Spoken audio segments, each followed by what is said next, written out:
Hello there, my name is Adam McDowell and I write about drinks for the National Post. Today we're going to learn how to prepare absinthe using the traditional drip ritual, using nothing but normal equipment, not fancy stuff you have to order online.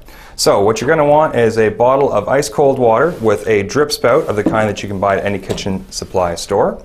So it's just a normal bottle of water.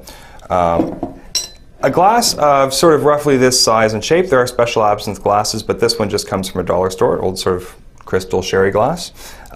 You're probably going to want an absinthe spoon. It's got special holes in it, and you can often get that included with a bottle of absinthe, but you can also order them online. They're not too hard to track down.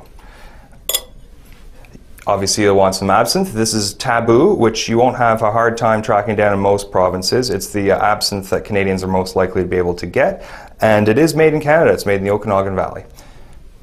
Today, however, we're going to use Pernod absinthe, which has a nice green color of the same kind that you probably imagine absinthe does look like. Finally, this is optional, but you will probably for the first time want to use a sugar cube. I've taken a normal standard North American sugar cube and cut it in half because a normal one is too big. Alright, so first thing you're going to want to do is obviously pour your absinthe into the glass, about an ounce give or take, and that's about an ounce. You want to measure it, but I'm used to these glasses, so there you go.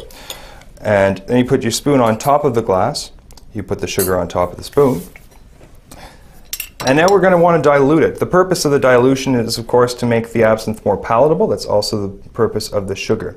As we add the water, drip by drip, slowly, there's no rush, what's going to start happening is the absinthe is going to loosh. And that means that the transanethol in it, which is a flavor compound that makes it taste like licorice,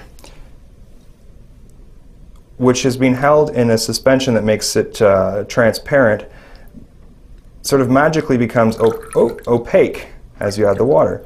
The amount of water you're going to end up with in the end is going to be somewhere between 2 and 4 times as much water as there is absinthe, so 2 to 4 ounces.